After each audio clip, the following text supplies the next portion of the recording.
It's obviously a heck of a fight. Give me your thoughts overall on your performance tonight.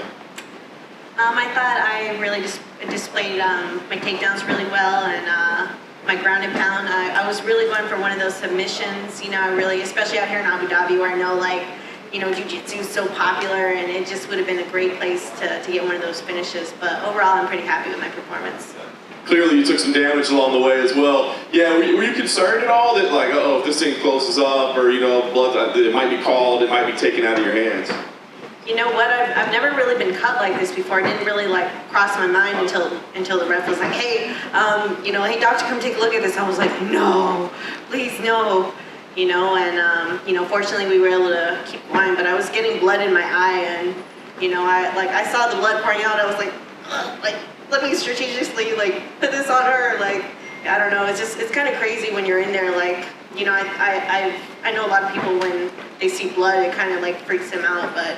You know, for me, it's just kind of like, yeah, like, let's keep going. I was just saying, clearly, I'm sure you'd like to go in there and not get hurt at all, you know, without an injury or whatever. But I mean, is there something too to kind of like showing your character, proving your toughness, your durability, that sort of thing?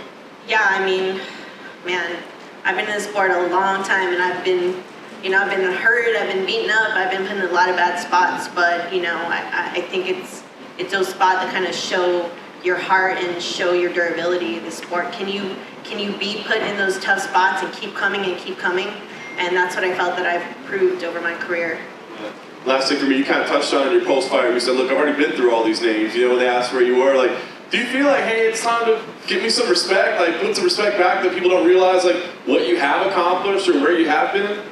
Yeah, you know, I felt that, I feel that I've, you know, always been a humble fighter throughout my career. You know, I haven't put out, you know, a lot of trash talk. I haven't put out, like, I am the best. I have the best takedowns in this division. I have the best this. I'll put anyone down. Blah blah blah. You know, and you know, maybe that would serve me better if I did. But it's just, you know, I just try to stay true to who I am, and you know, just keep winning fights, keep proving who I am through my performances, and I feel in time those opportunities will come. You were going for a leg loss during the fight, and your coach before the final round, like to stop doing that. Was that part of your plan, or just something you saw during the fight that you felt like you had to go through?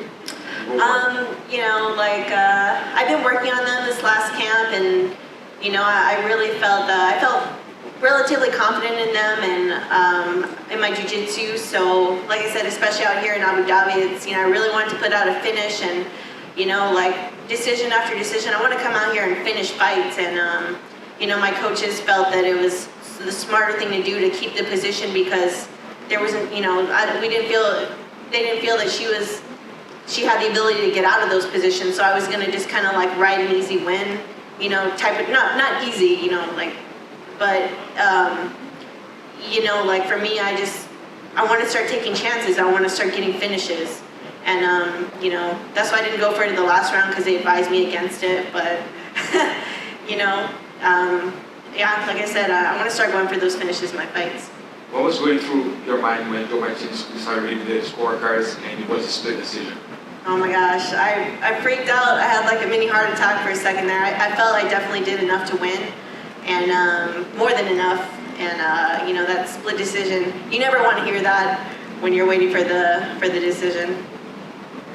What were you and Marina talking about after the fight? As I saw you were sharing after the decision.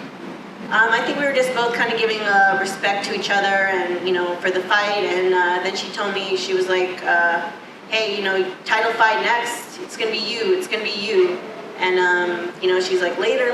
I'm like, "We fight later." She's like, "Yes." So you know, I think she sees great things for her future, and I think she sees, and you know, hopefully UFC peeps see too that, you know, a title fight in my near future too. What do you see next for you? You mentioned that earlier, also before the fight you spoke about Amanda, he was calling you out, and you said you were interested. Right now, after you got this win, what is the ideal plan for you? You know, Claudia's always been on my radar. You know, I've called her out multiple times since we fought last, but I'm not holding my breath for that fight. I know she has a fight booked right now, so Amanda Hebus apparently called out the winner of this fight, so I'm definitely down for that, or, you know, title fight, anything. You know, I'm open, but If Amanda wants that fight, I'm game.